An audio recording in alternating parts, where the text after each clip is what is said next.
Olá. Bem, hoje nós vamos retomar o nosso estudo dos recursos. Só fazendo uma observação inicial, na aula de hoje a gente deve concluir já a parte de teoria geral dos recursos, para daí começar a examinar um por um os diversos recursos em espécie. Para a gente poder concluir, então, nós estávamos falando na aula passada ainda sobre os efeitos, os principais efeitos que normalmente os recursos têm. Se eu não estou enganado, eu falei com vocês de 4 efeitos já. O devolutivo, que todos os recursos têm. O suspensivo, que é a eficácia de suspender os efeitos da decisão, que alguns recursos têm, outros não. Falei, acho que do efeito translativo, que é aquela aptidão que praticamente todos os recursos têm, exceto para os tribunais superiores, de permitir que o órgão adquém examine de ofício matérias que sejam de ordem pública. E falei no finalzinho da aula passada do chamado efeito regressivo, que o agravo tem e alguns poucos tipos de apelação também podem ter, que permitem ao órgão aquo retratar-se, se for o caso, da decisão proferida. Acho que foi aí que nós paramos, não foi? Só falta um efeito, então, para o nosso quadro ficar completo, que é o efeito expansivo, que eu não sei se eu cheguei a fazer referência para vocês na aula passada, mas efeito expansivo. Daí a gente fica com o quadro completo. Esse é um efeito que os recursos têm, ou podem ter, que nem sempre é mencionado pelos doutrinadores, assim, não é muito comum vocês encontrarem alusão a esse efeito expansivo, mas é bom vocês saberem. Olha só, para vocês entenderem, vamos lembrar de uma coisa. O efeito mais típico dos recursos, mais próprio dos recursos, é o efeito devolutivo. Lembram que eu falei? Que é o que todos os recursos têm. E que consiste em devolver ao exame do órgão adquém, devolver ao tribunal, o conhecimento apenas daquilo que tenha sido impugnado. É o tantum devolutum quantum appellatum. O que significa dizer, gente, que se a pessoa recorre parcialmente, o tribunal, na hora de fazer o exame do recurso, tem que se ater àquela parte da decisão que foi recorrida, que foi impugnada. O que não foi objeto do recurso, o que ficou de fora do recurso, o tribunal não pode reexaminar. Mas nós já vimos ainda na aula passada que tem um detalhezinho, um aspectozinho que o tribunal pode examinar, mesmo que não tenha sido objeto. Que é exatamente o quê? Aquelas questões que sejam de ordem pública. Tá? Então, vamos por partes. Por tudo que a gente aprendeu até agora, por enquanto. Quando o recurso sobe para o tribunal, o que ele examina? Aquilo que é objeto do recurso. É chamado efeito devolutivo. 2, aquilo que não é objeto do recurso, mas pode ser conhecido de ofício por consistir em matéria de ordem pública. É chamado efeito translativo. Agora eu vou falar de uma terceira coisa, que vai constituir o efeito suspensivo, que o tribunal pode examinar também, mesmo que não seja objeto do recurso. É o chamado efeito expansivo, que se subdivide em 2 categorias. Efeito expansivo objetivo e subjetivo. Subjetivo. Vamos começar pelo efeito expansivo objetivo.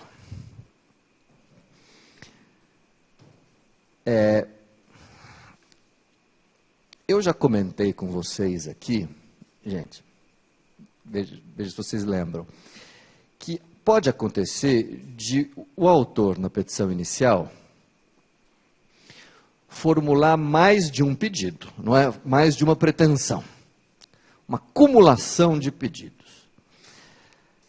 Quando isso acontece, é fundamental verificar se esses pedidos cumulativos são autônomos, independentes, em que um não depende do outro, ou se eles são pedidos interligados, interrelacionados. Pode acontecer as duas coisas, tá? O que eu queria que vocês percebessem para falar do efeito expansivo objetivo? Imaginem vocês que A propõe uma ação contra B e formule dois pedidos. Cumulação de pedidos. Vou pegar um exemplo bem simples. A peça em face de B uma investigação de paternidade. Ele diz que ele é filho de B e o B não o reconhece. Mas, além da paternidade, ele postula alimentos. Tá? Situação banal, quer dizer, bastante comum. O autor pede a investigação de paternidade e alimentos. Por favor, acertem isso.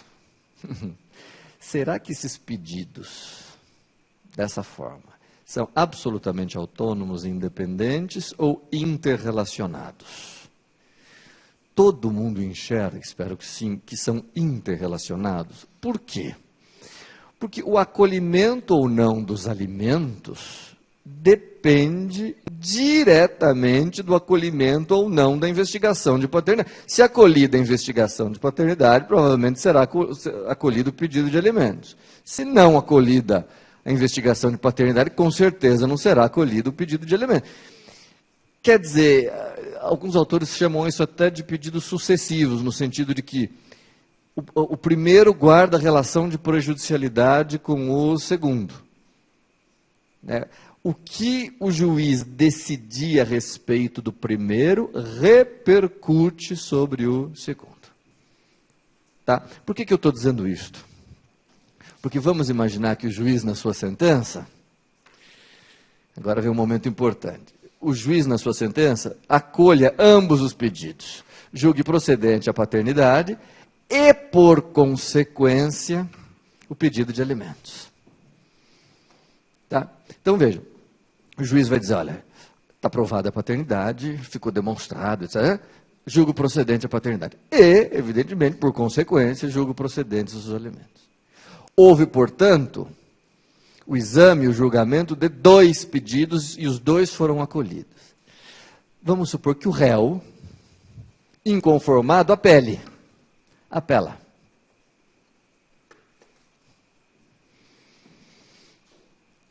E vamos dizer que na sua apelação, não sei se por um descuido, não sei se por qualquer razão, na apelação o réu aborda só a questão da paternidade. Não toca no assunto, ele foi condenado nos dois, na investigação de paternidade e nos alimentos. Mas na hora de fazer o recurso, ele questiona só o resultado a respeito da paternidade. Pede ao tribunal que reforme a questão da paternidade. Julgue de procedente para improcedente. Gente, lembrem do efeito devolutivo. O efeito devolutivo, em princípio, só permitiria ao tribunal examinar o quê? A paternidade, porque é tanto um devolutum quanto uma... Se a apelação versa só sobre a paternidade, por força do efeito devolutivo, o tribunal só poderia examinar essa questão. Agora eu pergunto para vocês, se o tribunal reverter o resultado da investigação da paternidade, ele pode manter o resultado da sentença a respeito dos alimentos? Não, porque os dois pedidos guardam entre si relação de prejudicialidade. Não dá para o tribunal mexer no problema da paternidade sem refletir, sem repercutir na questão dos alimentos. Então, mesmo que o recurso verse sobre apenas um dos pedidos, se houver outros pedidos interligados, com os quais exista relação de prejudicialidade, o recurso se expande, daí o nome efeito expansivo, e o tribunal pode examinar também esses outros pedidos interligados. Entenderam o raciocínio? Quer dizer, eu sei que quando alguém recorre, em princípio o tribunal tem que se ater aos limites do recurso. Só que pode haver coisas que não são objeto, não foram objeto de recurso, mas são interdependentes. De tal sorte que se mexe numa, repercute, reflete na outra.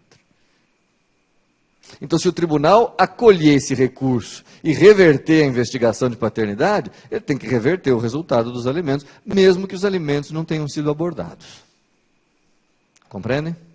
Daí o nome efeito expansivo, porque o recurso acaba ganhando uma extensão maior do que a que ele tinha originalmente.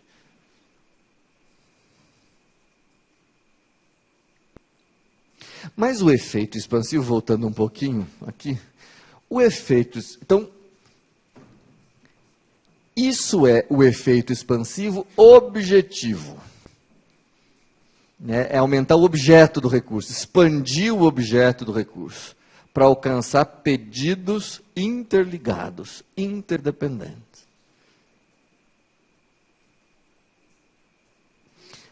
Agora vamos falar um pouquinho do efeito expansivo subjetivo. Efeito expansivo subjetivo.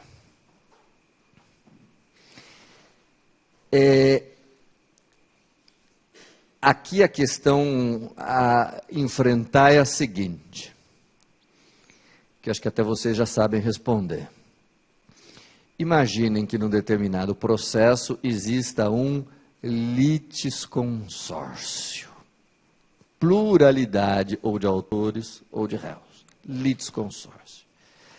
A pergunta é, havendo litisconsórcio, se só um dos litisconsortes recorrer, só um deles interpuser recurso, o resultado desse recurso vai se estender, vai se expandir para os demais litisconsortes, ou vai se restringir àquele que recorreu? Assim, vamos imaginar que A propõe uma ação em face de B e de C, que é julgada improcedente para os dois. Só B apela.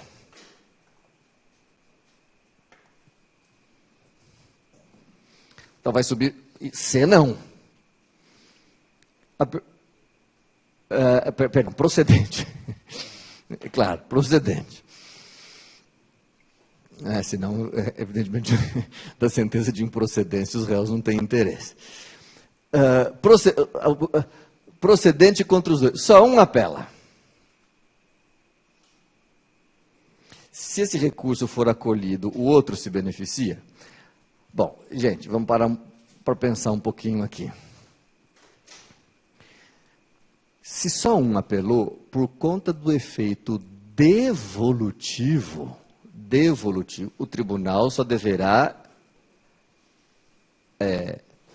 examinar o recurso daquele que o interpôs. Mas tem alguma possibilidade de refletir, de se expandir para o outro, beneficiar o outro que não apelou? Aqui é que eu preciso que vocês se lembrem de uma coisa fundamental, que é a seguinte: tem várias classificações do litisconsórcio, mas tem uma que é decisiva para responder essa questão, que é verificar se o litisconsórcio é unitário ou simples. Existem esses dois tipos de litisconsórcio, unitário ou simples. Essa classificação do litisconsórcio em unitário ou simples leva em conta se, ao final, o resultado tem que ser igual para todos. Caso em que o litisconsórcio será unitário, o resultado tem que ser igual. ou litisconsórcio simples, em que o resultado pode ser diferente. Tá? Então, existem certos tipos de litisconsórcio que são unitários. Isso quer dizer que são litisconsórcios em que fatalmente, inexoravelmente, o resultado tem que ser o mesmo para todos. E existem litisconsórcios que são simples, em que o juiz tem absoluta liberdade para julgar igual ou diferente. Tá? Por que eu estou lembrando isso para vocês? Porque, vejam, se o litisconsórcio for deste tipo, unitário, em que forçosamente, pela natureza do direito discutido, o resultado tem que ser o mesmo, me parece que, ainda que só um recorra, como o resultado tem que ser o mesmo para todos, acolhido o recurso de um, todos têm que se beneficiar.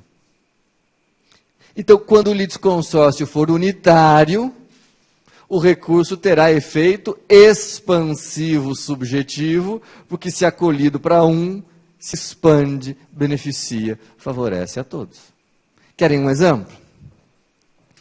Vamos imaginar, exemplo clássico, que o Ministério Público promova em face do marido e da mulher uma ação de nulidade de casamento.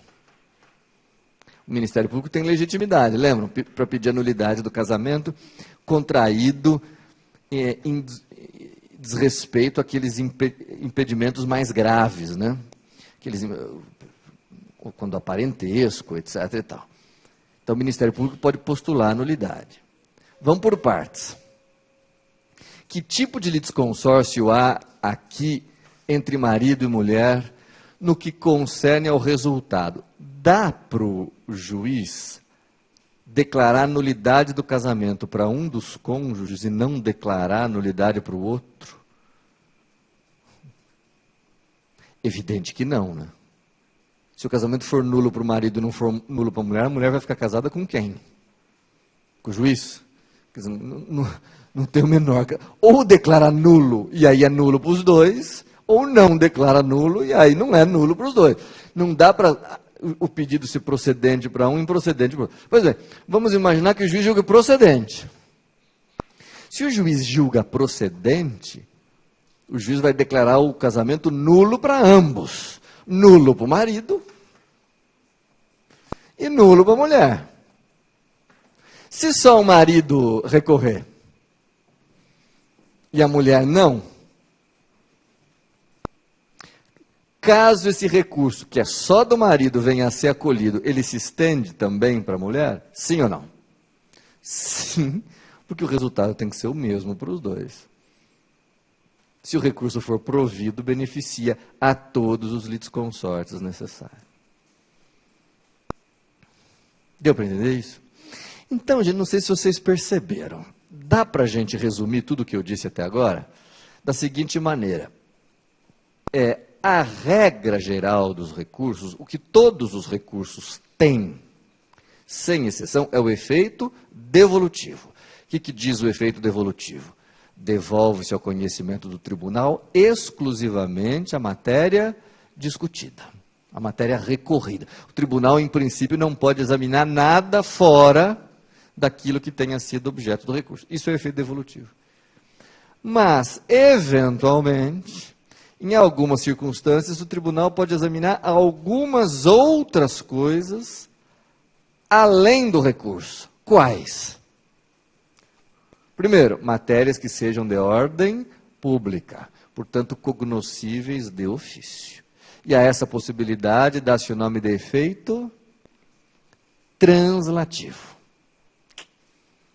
O que mais que o tribunal pode examinar? O tribunal pode, verificar se há algum pedido que não é objeto do recurso, mas está interligado com ele. Guarda relação de prejudicialidade. Caso em que haverá o chamado efeito expansivo objetivo. E, além disso, o tribunal pode verificar se há algum litisconsórcio unitário, porque, se houver, ele também será afetado pelo recurso. Haverá o chamado efeito expansivo subjetivo.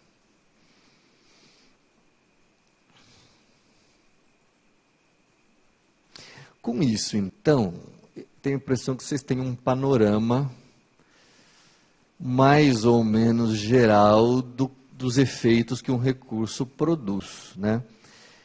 Se vocês pararem para pensar, o efeito devolutivo, o efeito translativo e o efeito expansivo tem a ver com o que o tribunal examina, o que o tribunal pode decidir. Já o efeito suspensivo tem a ver com suspender ou não, paralisar ou não a eficácia da decisão. E o efeito regressivo tem a ver ou não com o juízo de retratação. São esses os efeitos que um recurso pode ter no nosso ordenamento jurídico, naturalmente. Tudo bem? Então, com isso a gente tem um panorama geral dos efeitos dos recursos e da teoria geral dos recursos. Eu acho que os aspectos principais, que são os requisitos de admissibilidade, os princípios e os efeitos, a gente conhece. Estamos preparados, então, para enfrentar agora o exame de cada um dos recursos em espécie. Recursos em espécie. Com esse conhecimento que a gente tem de teoria geral, vai ficar mais fácil. É claro que eu vou começar com o recurso mais conhecido, talvez o mais comum do nosso ordenamento jurídico. O primeiro que é tratado pelo Código de Processo Civil, que é o recurso de apelação. Apelação.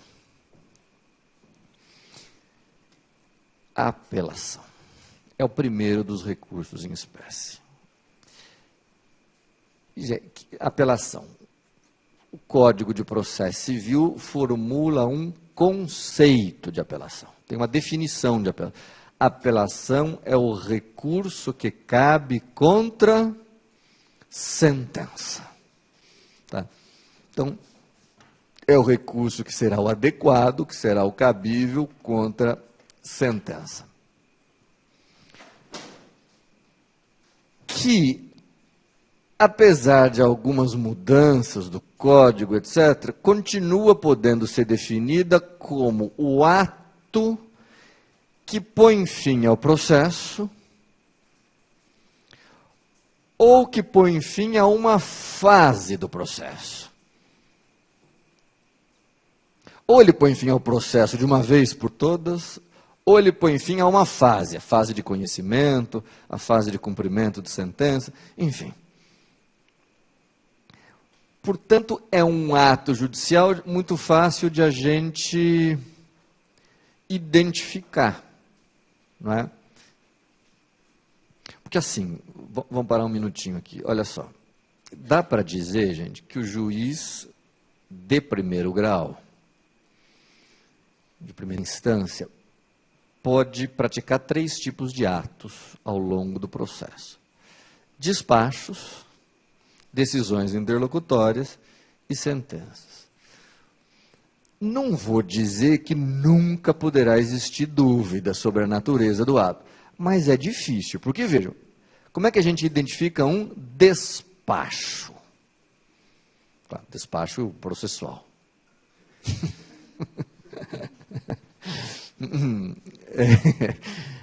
Porque é um ato judicial sem conteúdo decisório. É um ato de mero andamento do processo. Não traz nenhum prejuízo. Não, se trouxer qualquer tipo de prejuízo a um dos litigantes, não é despacho. Tá? Então, despacho é o ato sem conteúdo decisório. É coisa do tipo, cumpra-se o venerando acórdão, digam as partes, manifeste-se o autor, ciência as partes e tal. Isso é despacho, não tem nenhum conteúdo decisório, é só... Contra despacho não cabe recurso, porque se ele não traz prejuízo a ninguém, faltaria o quê para se interpor recurso de um despacho? Interesse. Não tem conteúdo decisório, não traz prejuízo para ninguém, não tem interesse. As decisões interlocutórias, a gente identifica, e aqui o nome vem no nosso socorro. Interlocutória, gente, é uma expressão que tem origem latina. Locutória vem de locus, que é lugar, e inter vem de entre. Decisão interlocutória é a decisão proferida no curso do processo e que, portanto, não tem aptidão de colocar fim a ele, nem a nenhuma fase processual. Daí o nome interlocus, né? Não está no fim, ela está no meio. Então, é um ato judicial que tem conteúdo decisório, mas não põe fim. A sentença é o ato que põe fim ao processo, ou a uma fase processual, fase cognitiva, por exemplo.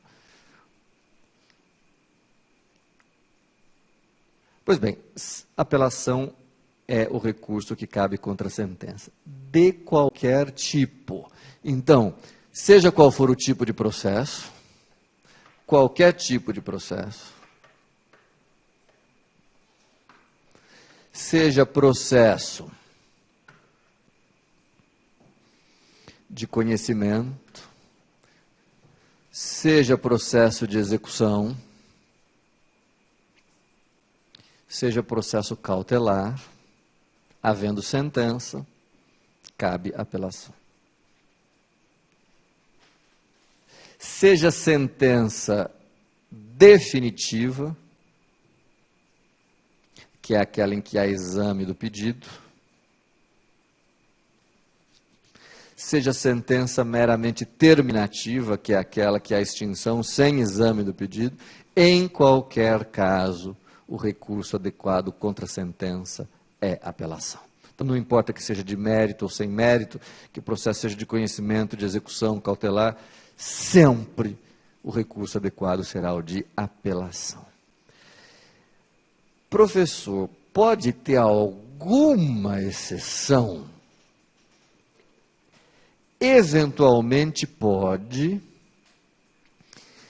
se alguma lei especial, existem exemplos no nosso ordenamento jurídico de leis especiais que podem criar exceções à regra do Código de Processo. Então, o Código de Processo Civil traz a regra que é quase absoluta. Havendo sentença, cabe apelação. Mas alguma lei especial pode trazer exceção. Não sei se vocês se lembram de algum exemplo. Um que eu posso mencionar a vocês, na lei de falências. Quando o juiz decreta falência, ele profere uma sentença declaratória de falência. Mas a lei de falências não segue aí o Código de Processo Civil e ela diz que cabe contra a decretação da falência agravo de instrumento.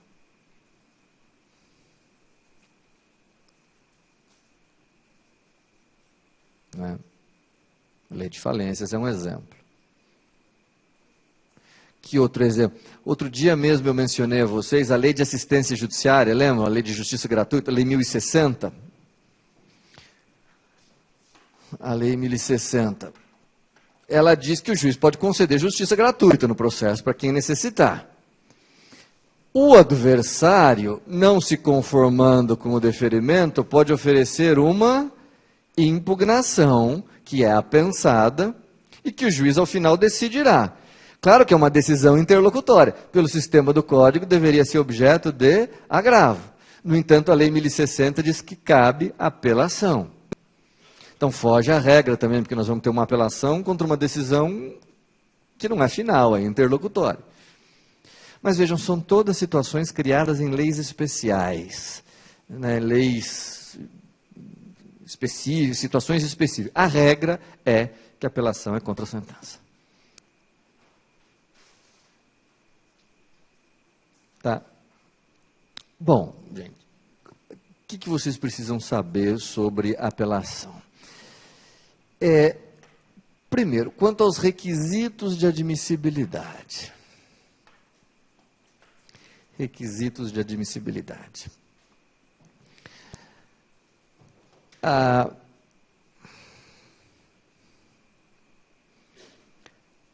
Rapidamente. Vocês lembram dos requisitos de admissibilidade? A gente subdividiu esses requisitos em duas grandes categorias. Os requisitos intrínsecos, cabimento, legitimidade e interesse, vocês têm no caderno aí, e os requisitos extrínsecos, tempestividade, preparo, regularidade formal e inexistência de fatos impeditivos ou extintivos. Pois bem, a respeito da apelação, ela obedece a todos esses requisitos de admissibilidade estudados. Isto é, ela é um recurso cabível porque tem previsão no ordenamento. Tem que ter legitimidade, e nós já sabemos, já estudamos quem tem legitimidade. Tem que ter interesse, significa que para apelar, o apelante tem que ter o quê mesmo? Certo, tem que ter interesse, mas para ele ter interesse de apelar, ele precisa ter sucumbido. Claro, só quem sucumbe é que pode apelar. Com relação à tempestividade, vocês sabem qual é o prazo da apelação no Brasil? 15 dias. Estou cansado de saber, 15 dias. Com relação ao preparo, sim, a apelação é um recurso que tem preparo no Brasil, pelo menos de maneira geral.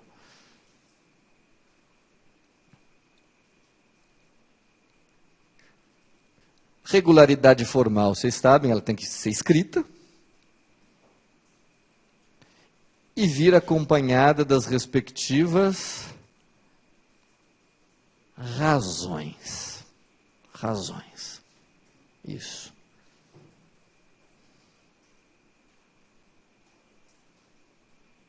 E não pode haver nenhum daqueles fatos impeditivos ou extintivos. Em suma, os requisitos de admissibilidade da apelação são os requisitos de admissibilidade gerais de todos os recursos. Eu acrescentaria um único requisito de admissibilidade em relação à apelação que a gente não examinou e que a lei trata no capítulo da apelação. Por isso é que eu vou examinar agora com vocês. É um requisito de admissibilidade que vem previsto no artigo 518, parágrafo 1º, que é o seguinte: para que a apelação seja recebida, para que ela seja admitida, é preciso que haja a inexistência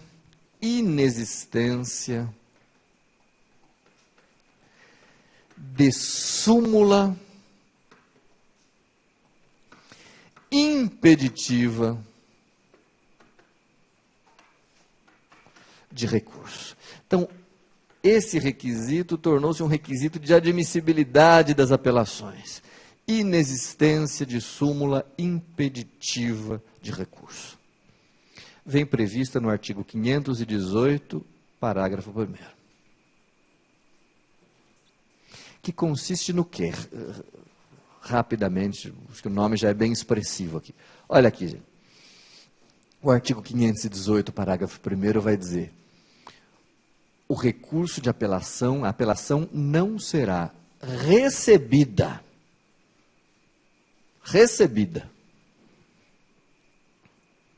se o seu objeto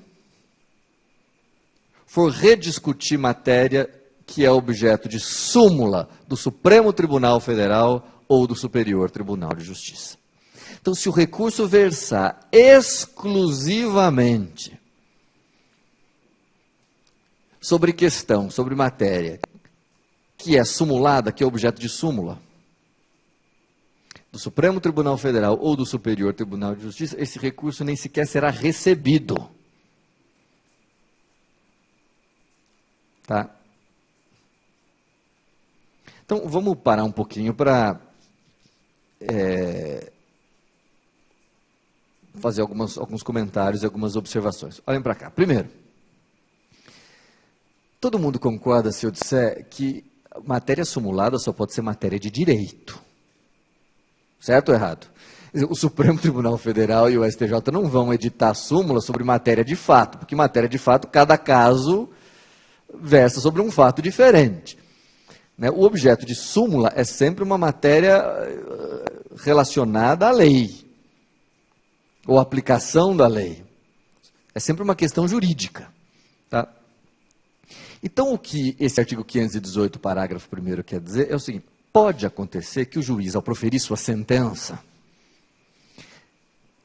tenha que examinar uma série de questões.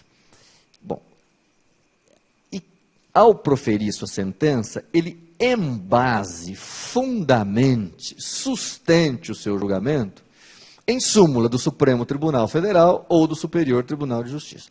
Pois muito bem, se o juiz profere a sua sentença e a parte prejudicada apela exclusivamente para que sejam reexaminadas questões que são objeto de súmula, o juízo ACO nem sequer vai receber, o recurso nem sequer será admitido. Isso é interessante, porque, vejam, não é que o recurso vai ser improvido, não é que o tribunal vai negar provimento, simplesmente vai dizer, como se pretende rediscutir súmula, indefere-se o processamento do recurso. É requisito de admissibilidade. Recurso que contraria a súmula não vai ser julgado pelo mérito, ele não vai ser admitido. Essa é a novidade trazida pelo artigo 518, parágrafo 1º. Não é? Qual que é o problema dessa súmula? Perdão. Qual é que é o problema desse artigo, desse requisito de admissibilidade? É que assim, acompanhe o meu raciocínio. A quem cabe fazer juízo de admissibilidade de um recurso, do recurso de apelação? Primeiro ao órgão ACUO e depois, oportunamente, ao órgão ADQUEM. Mas primeiro, quem faz o juízo de admissibilidade é o órgão ACUO. Portanto, quem vai fazer esse prévio juízo de admissibilidade da apelação é o juiz de primeiro grau. Vocês estão de acordo? Os requisitos de admissibilidade que nós já tínhamos estudado anteriormente são muito fáceis de examinar. O juiz nem precisa ler a apelação para saber se ela é tempestiva, para saber se tem preparo ou não, para saber se ela está formalmente regular. O juiz não precisa propriamente ler o recurso, basta ele verificar o prazo, verificar o preparo e coisas assim. Agora, este requisito de admissibilidade, que é a inexistência de súmula impeditiva de recurso, exige que o órgão ACO, para fazer o juízo de admissibilidade, tenha conhecimento do objeto do recurso. Como é que o juiz vai saber o que está se discutindo no recurso sem ler o que o recurso diz? Então, hoje em dia, para que o juiz possa examinar esse requisito de admissibilidade, ele tem que ler a apelação. Sem ler a apelação, ele não vai poder saber se há rediscussão de súmula do Supremo Tribunal Federal ou do STJ. O que significa, às vezes, para os juízes, uma tarefa não muito... Porque não sei se vocês concordam comigo. Quem apela está manifestando o que em relação à sentença? Ninguém apela para dizer que adorou a sentença e para a sentença ser mantida. Quem apela está manifestando um inconformismo. Portanto, está apresentando razões para que a sentença seja reformada. Às vezes criticando a sentença, dizendo que não foi a melhor solução, etc. O juiz vai ter que ler, paciência. Né? É até bom para ele, enfim, se acostumar a situação de ver a sua decisão criticada. Faz parte, digamos assim, das atividades da tarefa do juiz. Porque só lendo ele vai poder perceber e verificar se há ou não ali discussão de súmula.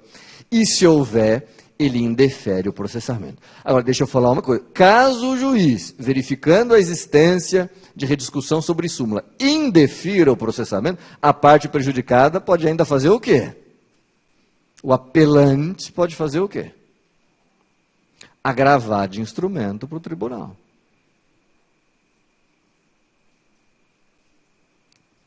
Porém, se o tribunal verificar que, de fato, o objeto do recurso, a matéria, ser sumulada, o tribunal negará provimento ao agravo. É isso. Muito bem.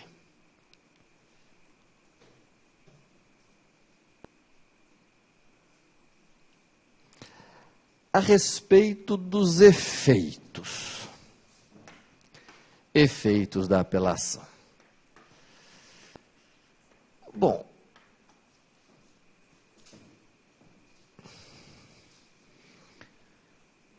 A respeito dos efeitos, gente, primeiro, a apelação, como todos os recursos, tem efeito devolutivo. Esse efeito é inerente a todos os recursos. Devolutivo. Tá?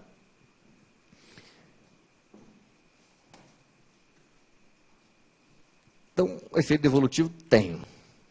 A apelação sempre tem. Efeito suspensivo.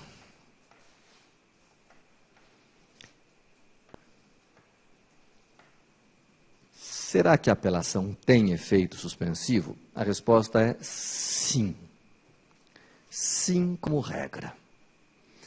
É o grande recurso do nosso ordenamento jurídico que ainda é dotado de efeito suspensivo. Tá? O agravo não tem, recurso especial não tem, recurso extraordinário não tem. A apelação é, por excelência, o recurso que, como regra, é dotado de efeito suspensivo. Faço um pequeno parênteses aqui, vocês nem precisam anotar. Uma das grandes novidades que o projeto de Código de Processo Civil, esse projeto que está em trâmite no Congresso Nacional, traria, seria tirar da apelação o seu efeito suspensivo. Tá? Mas na Câmara dos Deputados, o efeito suspensivo da apelação foi reintroduzido no projeto. Então, se passar o projeto tal como está, a apelação continuará tendo o efeito suspensivo. Nós nem sabemos se vai passar, mas se passar e passar na forma como está, o efeito suspensivo será mantido. Então, a apelação tem efeito suspensivo como regra. Há, porém, possibilidade de a lei, em determinadas situações que ela expressamente menciona, retirar da apelação esse efeito. Existe um artigo, não sei se vocês vão se lembrar do número, famoso, importante, porque enumera, em 7 ou 8 incisos, situações em que a apelação não tem efeito suspensivo. Tá? Então, o efeito suspensivo é a regra, mas as exceções estão previstas no artigo 520. 520.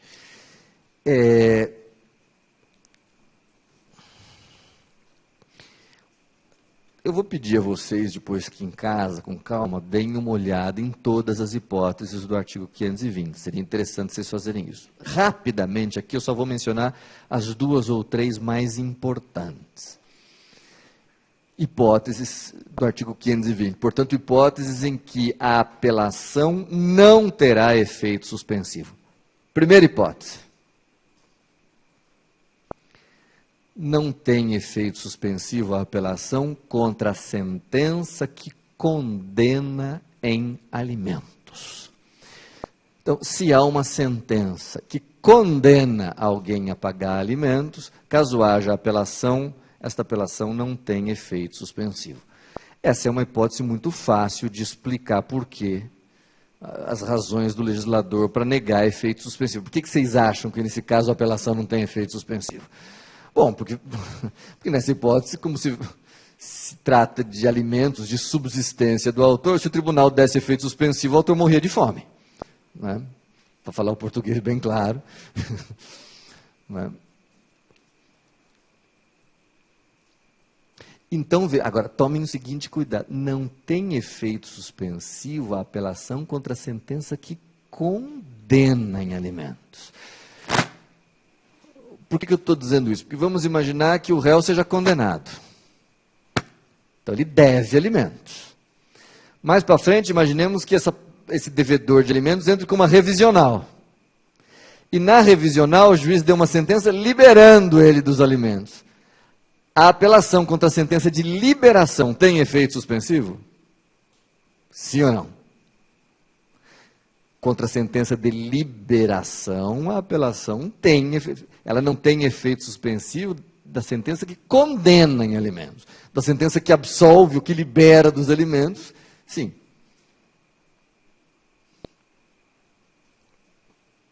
Também não tem efeito suspensivo a sentença que julga processo cautelar. É um outro exemplo.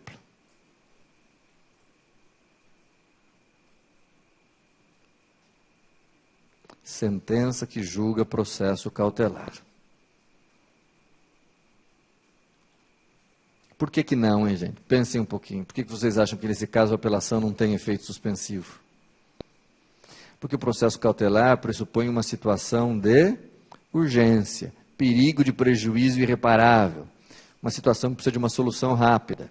Se a apelação tivesse efeito suspensivo, o recurso levaria aí 1 ou 2 anos para ser julgado e o perigo, o prejuízo acabaria se tornando inafastável. Né?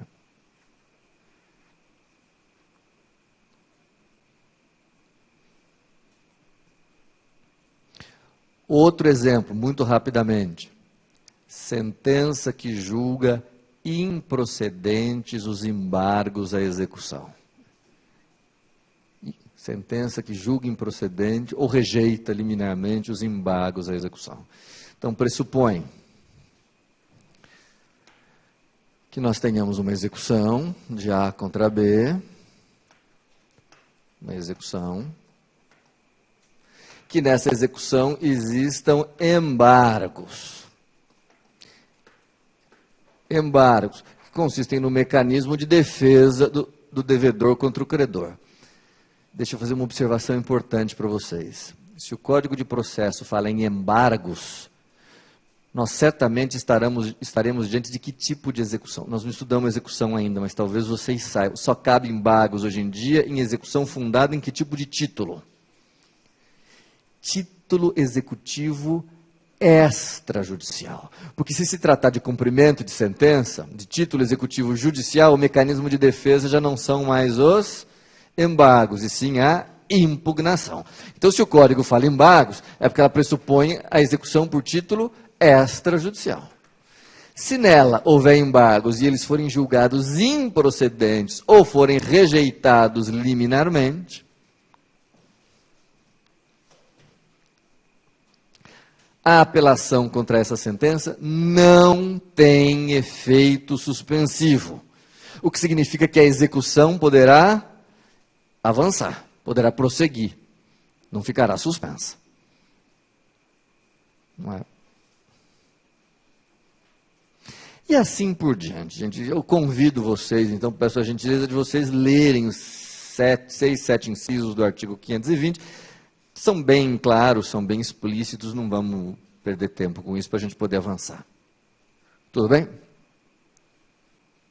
É claro que a apelação, então, ela tem efeito devolutivo, em regra tem efeito suspensivo, certamente terá efeito translativo, porque permitirá ao tribunal conhecer de ofício matérias de ordem pública.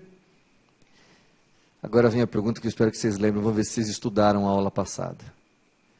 A apelação tem efeito regressivo, permite ao juiz retratar-se? A resposta é, depende. Em princípio, não como regra. Né? Proferida a sentença, o juiz não pode voltar atrás. Há, no entanto, 2 hipóteses ou 2 situações em que sim, que nós vimos na aula passada. Quais? Se a sentença for de indeferimento de inicial,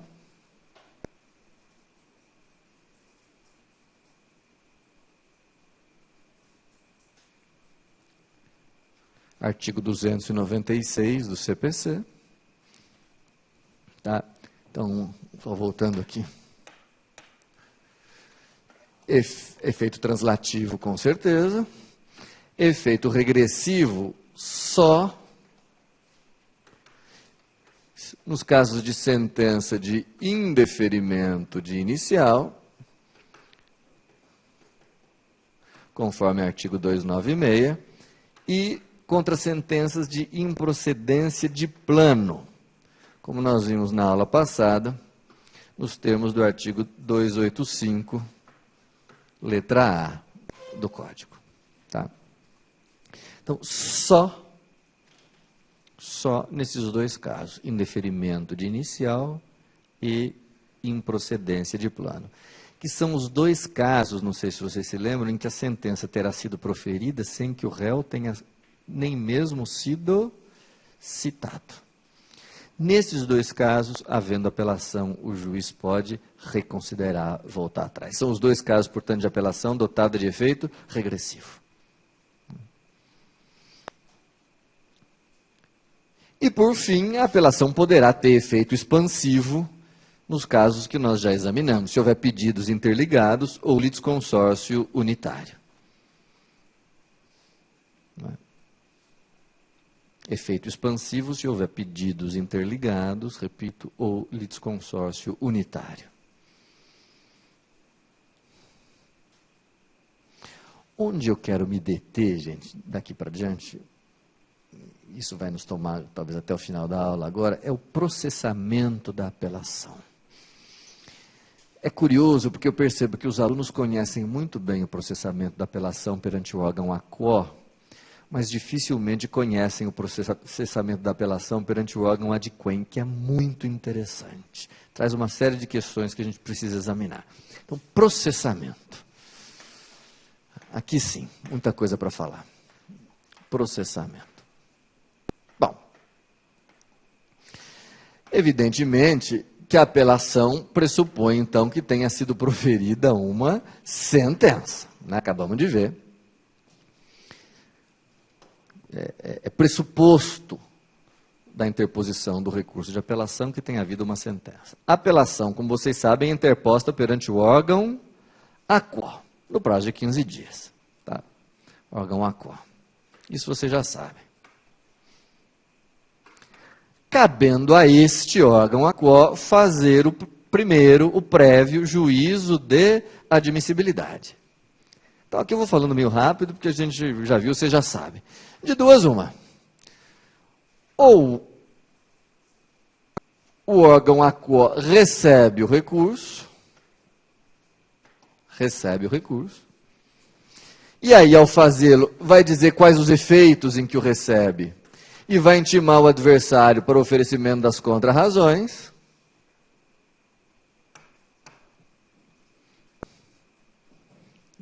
Receba o recurso em tais e tais efeitos, intime-se o apelado para as contrarrazões. Ou o juiz não recebe a apelação, claro que em decisão fundamentada, dizendo por que não, qual é o requisito de admissibilidade faltante, e contra esta decisão de indeferimento, de não recebimento, a parte prejudicada pode ainda oferecer o recurso de agravo, que necessariamente aí tem que ser de instrumento. Tá?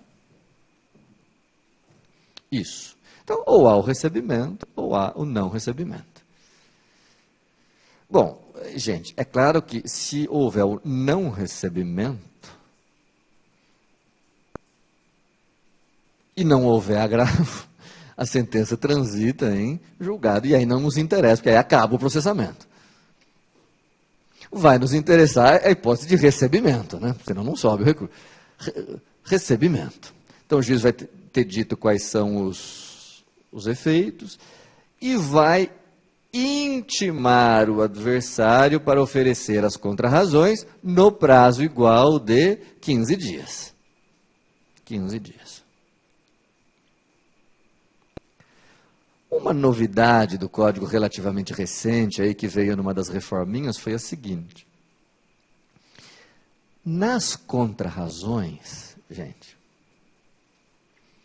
nas contrarrazões, o apelado ou a apelada podem fornecer argumentos para que o recurso não fosse recebido. Porque vejam, não sei se vocês percebem, quando o juiz recebeu o recurso aqui, ele ainda não tinha ouvido o apelado, né? O juiz primeiro recebe o recurso e depois intima para as contrarrazões. Então é possível que o apelado, ao oferecer as suas contrarrazões, traga ao juiz argumentos para que o juiz indefira o recurso. Então, a novidade trazida pelo Código de Processo Civil, o juiz já recebeu, ok? Já intimou a parte contrária para as contrarrazões. Depois de oferecidas as contrarrazões, o juiz, ainda no prazo de 5 dias, pode reconsiderar a sua decisão anterior de recebimento e indeferir o processamento do recurso. Então, primeiro ele recebe sem ouvir a parte contrária. Mas intima a parte contrária para as contrarrazões. Depois das contrarrazões, é possível que o juiz, lendo as contrarrazões, e considerando melhor, reexaminando os requisitos de admissibilidade, volte atrás e indefira o recurso. É claro que se ele fizer isso, passa a caber contra a decisão de indeferimento dele o agravo de instrumento.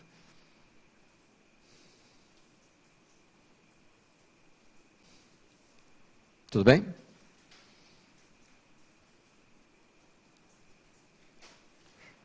Vamos imaginar, essa é a hipótese que nos interessa, que o recurso seja recebido, sejam apresentadas as contrarrazões e a decisão de recebimento seja mantida, de tal sorte que o processo seja, os autos sejam remetidos ao órgão ad quem. Como é que funciona lá no órgão ad quem? É isso que eu quero tratar com vocês. Então, agora no órgão ad quem. A apelação vai chegar e vai ser distribuída para alguma das turmas julgadoras do tribunal do órgão ad quem. Tá? Só lembrar uma coisa importante, gente. Se neste processo onde há apelação já tiver havido algum recurso anterior, será que vocês lembram da regra de que o nosso Código de Processo Civil estabelece que todos os recursos no mesmo processo têm que ser examinados pela mesma Câmara, pela mesma turma julgadora? Portanto, se já tiver havido nesse processo algum recurso anterior, algum agravo de instrumento anterior, algum recurso, enfim, esta apelação será distribuída por dependência para a mesma turma que julgou o recurso, onde tramita o recurso anterior. Tá? E, inexoravelmente, em todas as apelações, será escolhido um relator. Relator. Sem exceção. Tá? Não existe apelação que não tenha um relator.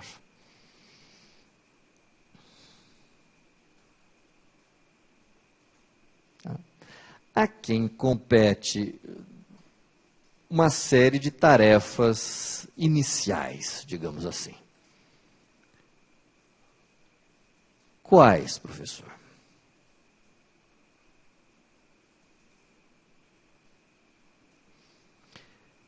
Primeiro, o relator hoje em dia, gente, se vocês consultarem o artigo 557 do Código de Processo Civil,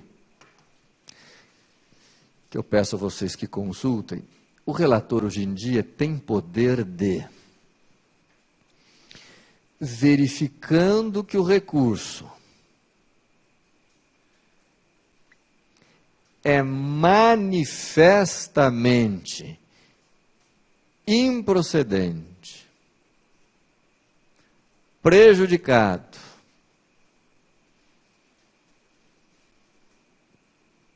ou contrário à súmula do próprio tribunal ou dos tribunais superiores, o relator pode, numa decisão unilateral, rejeitá-lo liminarmente. Então, vejam que coisa interessante. Conquanto a apelação deva ser julgada por um colegiado, chegando para o relator, se ele percebe que aquele recurso é manifestamente descabido, manifestamente impertinente, improcedente, prejudicado, contrário à súmula, etc., pode rejeitá-lo liminarmente. Ou ainda o relator pode fazer o contrário, verificando que a decisão do juiz, que a decisão recorrida é que é manifestamente descabida ou contrária à súmula, sabe o que o relator pode fazer também? Acolhê-la. Acolhê-lo liminarmente. Rejeitá-lo ou acolhê-lo liminarmente.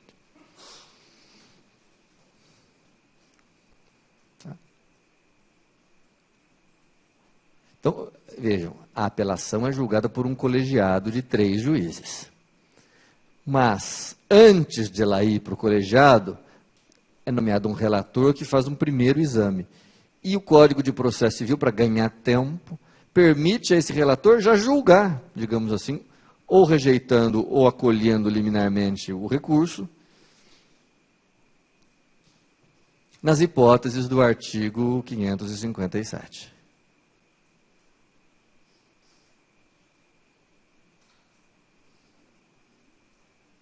Tá? Eu pergunto a vocês, dessa decisão do relator unilateral, cabe um outro recurso? Sim ou não? Ou vocês acham que o relator pode dar uma decisão unilateral irrecorrível? Se isso fosse possível, estaria violando a regra de que as decisões do tribunal têm que ser colegiadas. Contra a decisão do relator, cabe um recurso de agravo,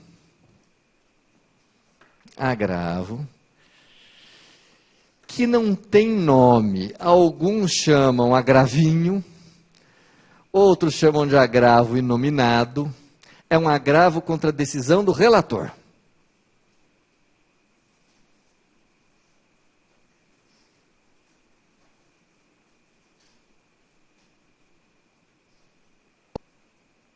Que tem a peculiaridade de ser um agravo de prazo menor.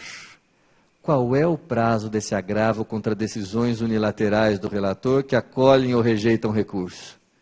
5 dias.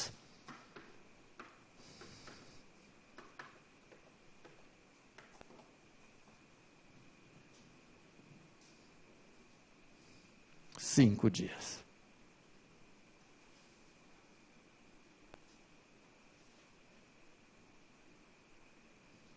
Tá? Então, vejam, o relator até pode já julgar unilateralmente o recurso. Mas desse julgamento unilateral cabe agravo no prazo de 5 dias. Para quem? Quem é que vai julgar esse agravo aí? A turma julgadora, o órgão colegiado. E acolhendo o agravo, passa daí ao julgamento do recurso que havia sido rejeitado ou acolhido liminarmente. Tá?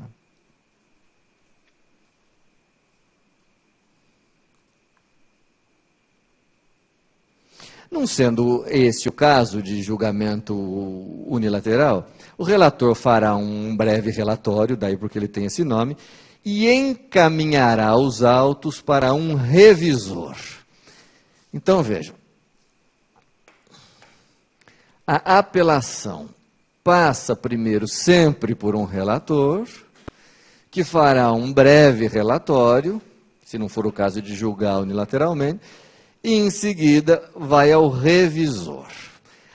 Então, uma característica das apelações é que as apelações, além do relator, têm revisor, que é um segundo componente da turma julgadora, um segundo participante do julgamento, que vai também dar uma olhada no recurso e no processo. Existem algumas apelações que não têm revisor, que dispensam revisor. A regra é de que tenha revisor. Mas existem alguns tipos de apelação que não têm. Quais? Professor, podia dar alguns exemplos? A lei dispensa de revisor as ações que correram pelo procedimento sumário. Está escrevendo. Haverá dispensa em casos de procedimento sumário, em casos de sentença de indeferimento de inicial, despejo, enfim. A lei pode prever a dispensa do revisor. Não havendo a previsão, é porque tem revisor. A regra é o revisor.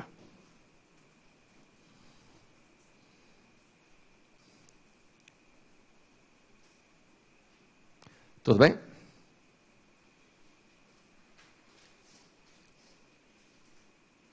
E em seguida será marcada a data para o julgamento da apelação. Julgamento esse do qual participarão 3 integrantes do tribunal. 3 desembargadores, né? 3. É aqui, gente, que muita gente desconhece o funcionamento, desconhece o julgamento das apelações.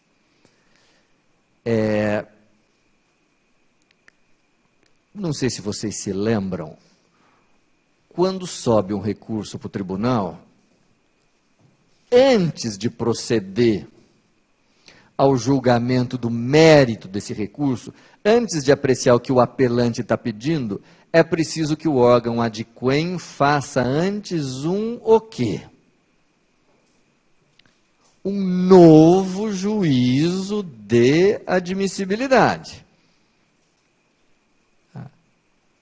Forçosamente, obrigatoriamente, o órgão adquém tem que fazer um novo juízo de admissibilidade. Mesmo que o órgão aquo já o tenha feito, o órgão adquém tem que fazer um novo e definitivo juízo de admissibilidade. Tá, então, primeiro passo do julgamento da apelação, juízo de admissibilidade. Da qual de duas uma, ou o tribunal não conhece, ou conhece. Se não conhece, isso significa que o tribunal não está admitindo o recurso e, portanto, não vai julgar o mérito. E se conhece, passa-se ao julgamento do mérito, que vai ser expressado pelas expressões negar provimento ou dar provimento ao recurso. Então, primeiro se faz o juízo de admissibilidade, para ver se é caso de conhecer ou não conhecer. E caso o tribunal faça um juízo de admissibilidade positivo, conheça do recurso, passa-se então ao julgamento de mérito. Até aqui é fácil, tudo bem, gente? Agora, o que é muito importante que eu queria que vocês soubessem? Primeiro, quando o tribunal vai fazer o julgamento da admissibilidade do recurso, vai decidir se o recurso é admissível ou não, vamos imaginar, gente, que o apelado suscite nas suas contrarrazões duas causas para não conhecimento do recurso. Sei lá, ele diga que o recurso é intempestivo e que falte preparo. Falta de preparo. Tá? Então, veja, são dois argumentos, são duas alegações relativas à admissibilidade do recurso. Antes de avançar, todo mundo enxerga que qualquer uma dessas razões é suficiente para o recurso não ser admitido? Sim ou não? Não é preciso que ele seja intempestivo e que haja falta de preparo. Basta que haja uma coisa ou outra. Tudo bem? Se houver duas ou mais alegações desse tipo relativas à admissibilidade, os julgadores precisam votá-las separadamente, individualmente, sob pena de falsear o resultado. Por quê? Gente, aqui não é fácil, mas vamos imaginar o seguinte. Foram duas alegações, intempestividade, de um lado, e falta de preparo do outro. Ora, vocês sabem que o julgamento é feito por 3 juízes. Primeiro juiz, segundo juiz e terceiro juiz. Caberá, na hora do julgamento, primeiro, para que o julgamento seja correto, examinar cada uma dessas questões separadamente. Então, primeiro, vai se colocar em votação a intempestividade. Intempestividade. E os 3 juízes vão votar exclusivamente a intempestividade. Não vão tocar no assunto da falta de preparo. Pode ser que este não acolha a intempestividade, este não acolha e este acolha. Por exemplo, Eu pergunto a vocês, se 2 não acolheram e 1 acolheu, a alegação de intempestividade, então a intempestividade foi afastada por 2 votos a 1, certo? 2 votos a 1, a intempestividade foi afastada. Se foi afastada a intempestividade, passa-se ao exame da segunda alegação, que é a falta de preparo. Vamos imaginar que o primeiro acolha, e os outros 2 não acolhem. Portanto, aqui também, por 2 votos a 1, essa alegação foi rejeitada, de falta de preparo. Significa o quê? Qual foi o juízo de admissibilidade? Por 2 votos a 1 se afastou a intempestividade, por 2 votos a 1 se afastou a falta de preparo, portanto, as 2 alegações de inadmissibilidade foram afastadas, sinal que esse recurso será recebido. Agora, o que é curioso? O que eu chamo a atenção, destaco para vocês? Por que cada uma dessas questões tem que ser votada individualmente? Porque individualmente nenhuma delas alcançou a maioria de votos. Só que se vocês pararem para pensar, esse terceiro juiz não conhecia do recurso por intempestividade. E esse primeiro juiz não conhecia do recurso por falta de preparo. Rigorosamente, tem 2 juízes que não conheceriam desse recurso, só que por motivos diferentes. O que significa que nenhum dos motivos foi acolhido por maioria. Por isso que não pode votar os 2 num bolo só. Tem que votar separadamente.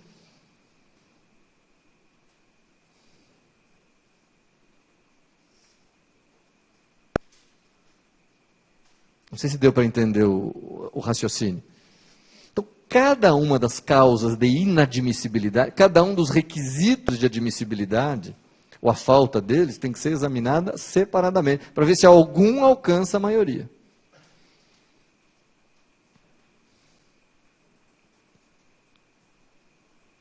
Tudo bem?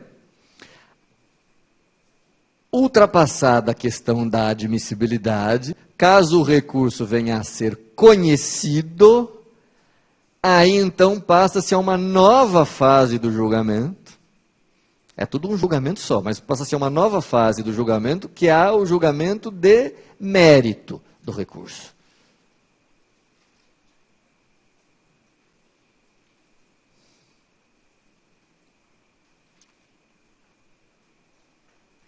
E é aqui no julgamento de mérito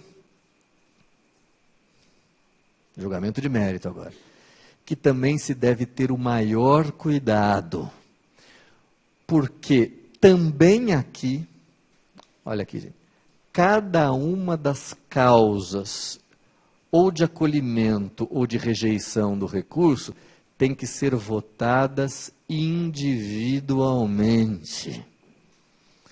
Cada um dos fundamentos para acolhimento ou rejeição do recurso tem que ser votado sob pena, pelas mesmas razões, sob pena de falseamento do resultado.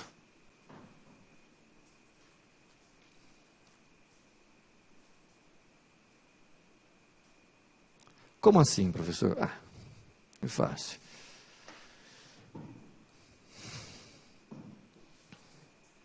Vamos supor que A promoveu em face de B uma ação de cobrança.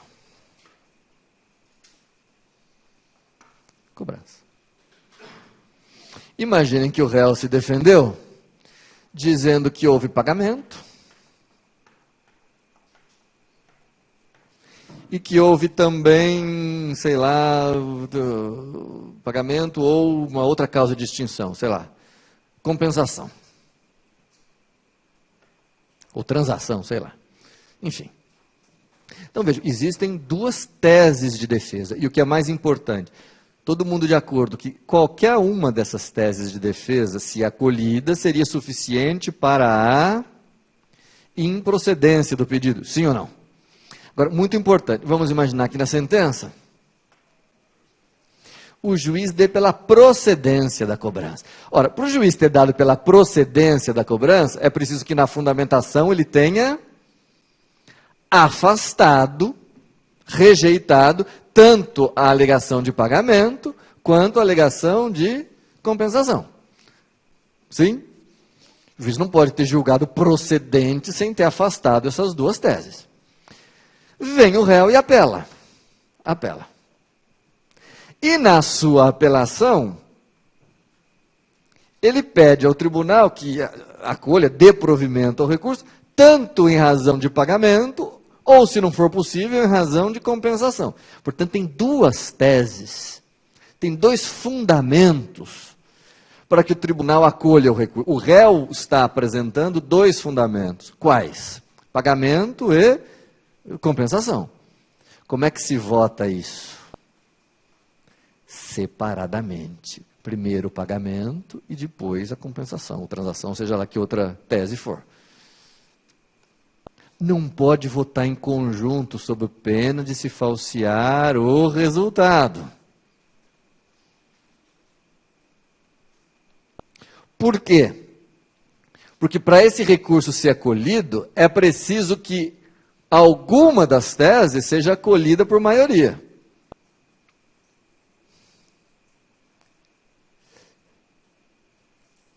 Porque o que pode acontecer? Pode acontecer o seguinte, a mesma situação do exemplo anterior. Pode acontecer o seguinte, primeiro juiz, segundo juiz, terceiro juiz. Primeiro se põe em tese a votação do pagamento. Vamos supor que este aqui acolha e esses dois rejeitem. Rejeitem a alegação de pagamento. Portanto, a alegação de pagamento por 2-1 está sendo afastada. Se está sendo afastada a alegação de pagamento, aí o tribunal tem que passar para a segunda alegação, que é a de... que era mesmo? Compensação. Bom, e pode acontecer que este juiz rejeite, este acolha e este rejeite. O que significa? Que a compensação também está sendo rejeitada. Agora, o que é interessante? Se a Câmara votasse tudo de uma vez, tem dois juízes aqui. Um está entendendo que houve pagamento. Outro está entendendo que houve compensação. Só que nenhuma dessas duas teses alcançou a maioria. Portanto, as duas estão sendo rejeitadas. Se botasse as duas coisas para serem votadas de uma vez, falsearia o resultado. Por quê? Porque tem dois juízes aqui, gente, olhem bem para o quadro. Tem dois juízes que acham que a dívida está extinta. Só que tem um juiz que acha que a dívida está extinta por pagamento, contra dois que acham que não. E um outro juiz que acha que a dívida está extinta por compensação, contra dois que acham que não. Então, nenhum dos fundamentos da extinção obteve a maioria de votos. Muito difícil, não? Então, repito mais uma vez, toda vez que se for julgar a apelação, cada uma das teses de inadmissibilidade e cada um dos fundamentos de mérito do recurso tem que ser votado separadamente, individualmente, exclusivamente, sob pena de se falsear o resultado. É assim que funciona. Tudo bem? Gente, os julgamentos da apelação, como vocês sabem, são feitos por maioria de votos, né? Prevalece o voto majoritário. O que me obriga a perguntar a vocês, então, o seguinte. Vamos imaginar que A promova em face de B uma ação cobrando 100.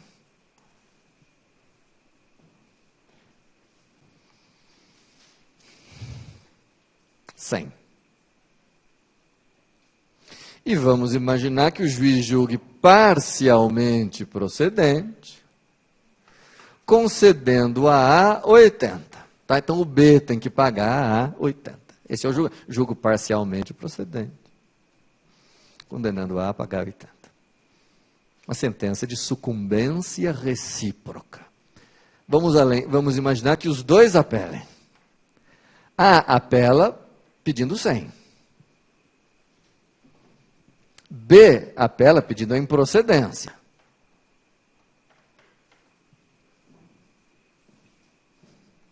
Tudo bem? Isso sobe para o tribunal. As duas apelações sobem para o tribunal. Claro que, havendo duas apelações, elas vão ser julgadas num único acórdão, porque o processo é um só. Vocês sabem que nós vamos ter aqui 3 juízes. Primeiro juiz, segundo juiz, terceiro juiz. Vamos imaginar que o primeiro juiz negue provimento às duas apelações. Nega provimento à apelação do autor, nega provimento à apelação do autor. Portanto, mantém a condenação em 80. É possível, né? Aí vai para o segundo juiz. O segundo juiz diz: acolho a apelação do autor e nego provimento à apelação do réu. Portanto, elevo a condenação para 100. Opa! Então, um juiz está mantendo em 80, o outro está mantendo em 100. Aí vem o terceiro juiz, que a gente espera que desempate entre 80 e 100. E vem o terceiro juiz e fala: não, meu convencimento não é nem no sentido de manter a decisão, nem de acolher o recurso do autor. Eu estou dando provimento ao recurso do réu. O terceiro juiz julga improcedente a ação e reduz a 0 a condenação. Eu pergunto a vocês, qual vai ser o acórdão? Já que a decisão é tomada por maioria de votos.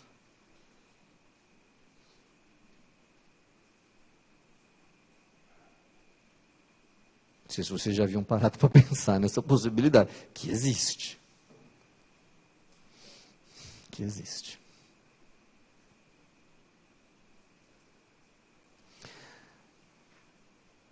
Olha, existem duas soluções.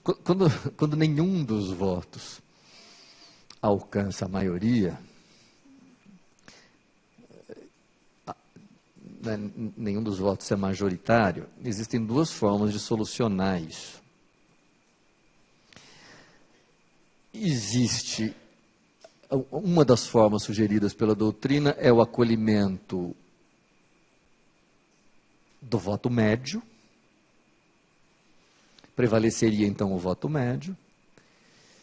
E uma outra solução que a doutrina aventa seria a de, quando a condenação se expressar em números, acolher-se a média dos votos.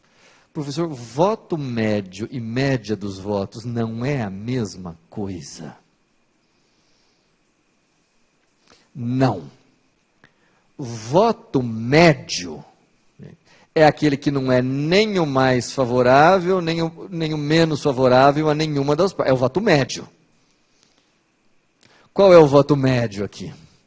É o que não é nem o melhor, nem o pior.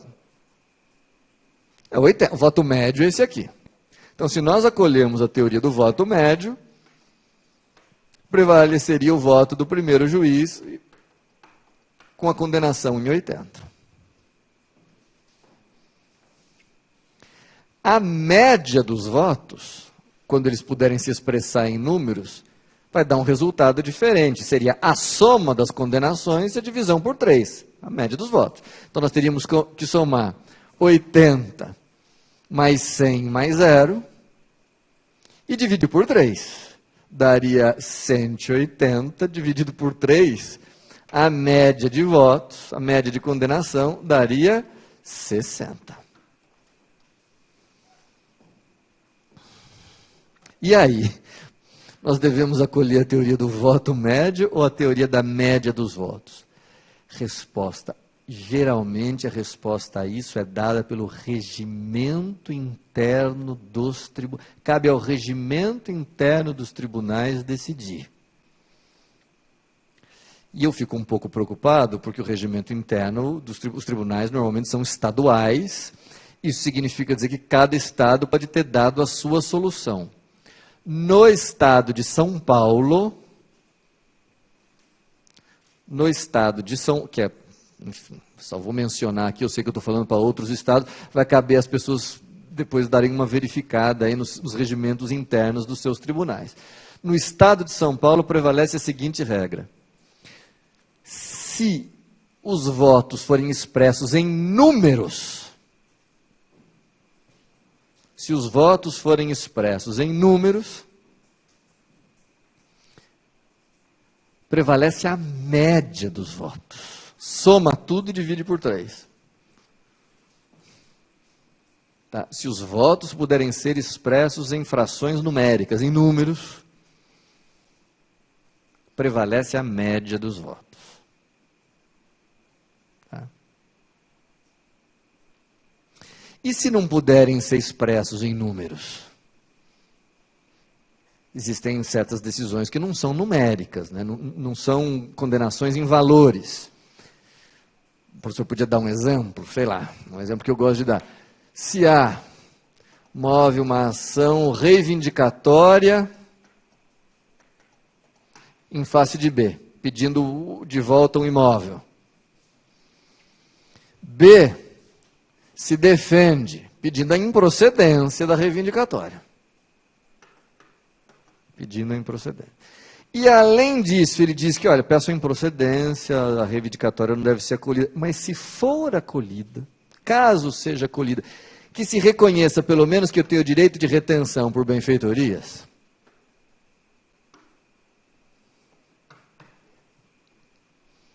O que pode acontecer no tribunal? Pode acontecer o seguinte, que,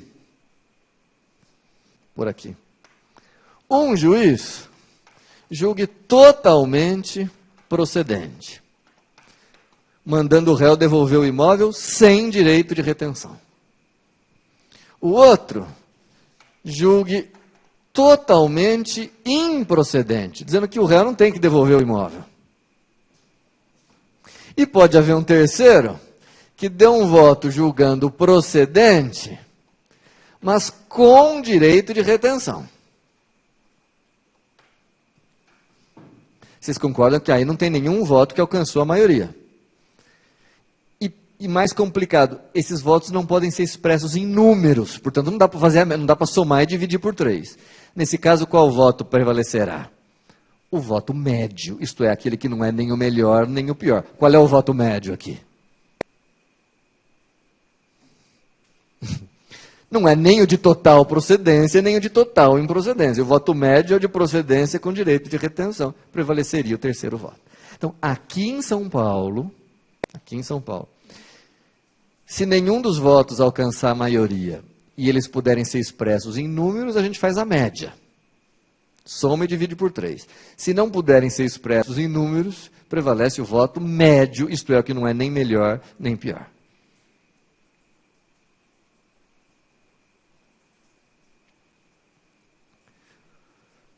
Tudo bem?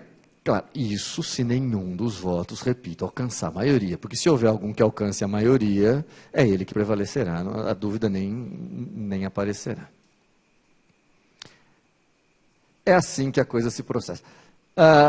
Feito o julgamento, será lavrado um acórdão, né?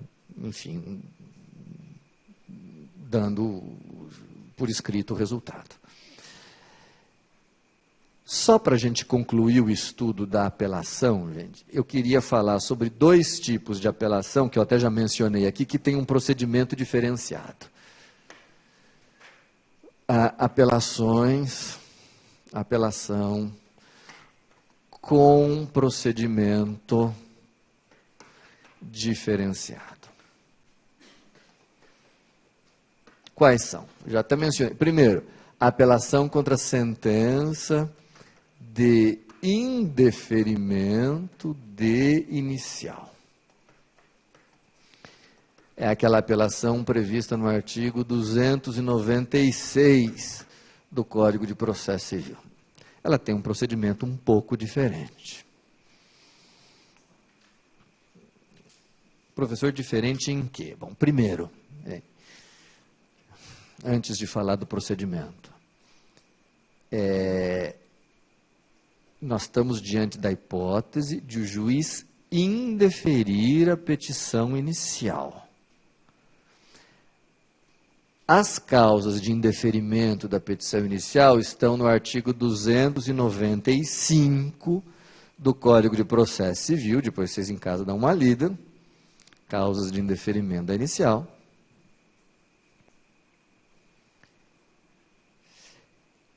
São aquelas situações em que o juiz extingue o processo antes de mandar citar o réu.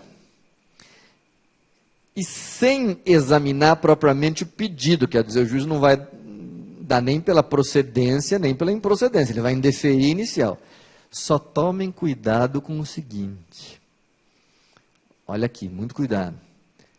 É verdade que, em regra, quando o juiz indefere a inicial, ele julga o processo extinto sem julgamento de mérito.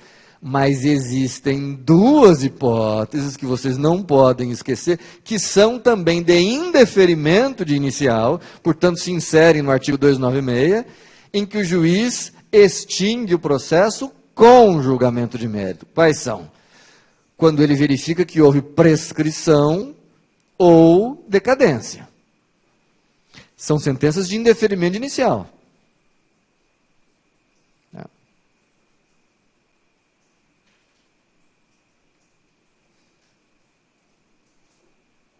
Mas, distinção com julgamento do mérito. Tanto no caso do indeferimento da inicial, que gera extinção sem julgamento do mérito, quanto nas hipóteses de extinção com julgamento do mérito, aplica-se o artigo 296, que tem qual peculiaridade? A apelação será apresentada no prazo normal de 15 dias, mas a primeira particularidade relevante aqui, primeira particularidade fundamental, é de que, apresentada esta apelação no prazo de 15 dias, o juiz pode, já vimos isso, é um dos casos em que a apelação tem efeito regressivo. O juiz, no prazo de 48 horas, poderá exercer o juízo de retratação.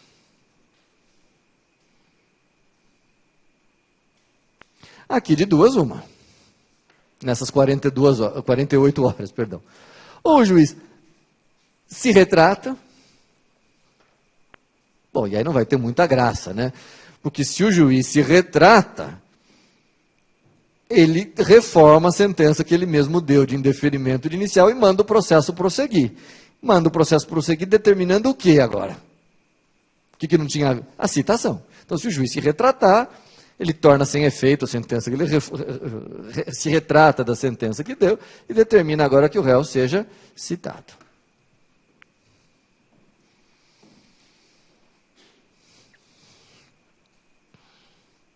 Mais interessante para nós vai ser a hipótese em que o juiz não se retrata. Portanto, ele mantém o indeferimento da inicial. Se o juiz não se retrata, aqui vem uma nova particularidade, uma nova peculiaridade. Se o juiz não se retrata, ele determina a imediata subida dos autos ao órgão adquém, sem intimar a parte contrária para oferecimento de contrarrazões. Afinal de contas, a parte contrária, até então, nem sequer foi, se o juiz indeferiu a inicial, a parte contrária nem sequer foi citada. Então, na hipótese de indeferimento de inicial, a apelação sobe sem contrarrazões, caso o juiz não se retrate em 48 horas. Sobe sem contrarrazões. O que significa que o tribunal vai examinar esta apelação sem ainda ter a versão, ou sem ter ainda as alegações do réu.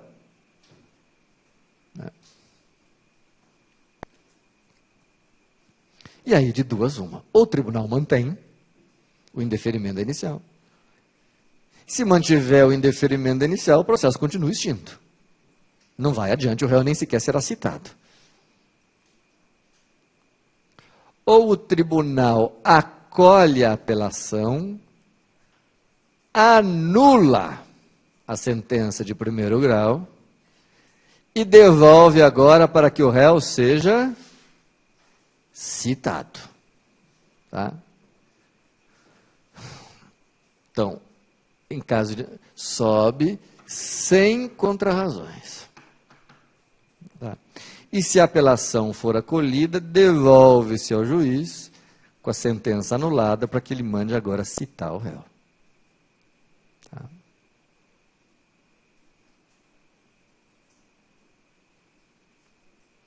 Tudo bem? Uma dúvida que às vezes surge aqui, uma dúvida que alguns alunos formulam e apresentam, é assim, professor, mas olha o seguinte, vamos imaginar que A promoveu uma ação em face de B, alegando decadência.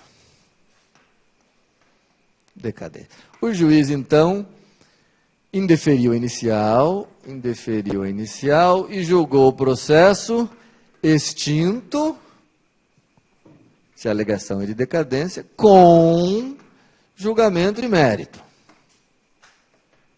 Ok?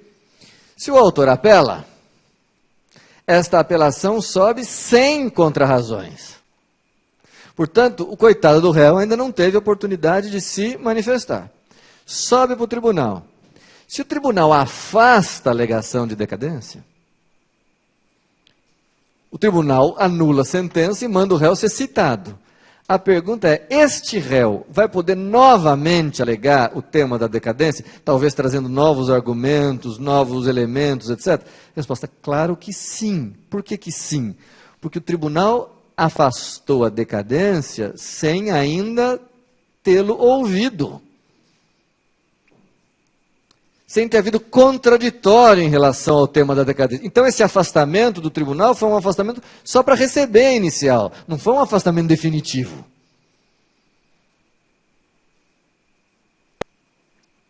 Foi um afastamento inaudita altera pars.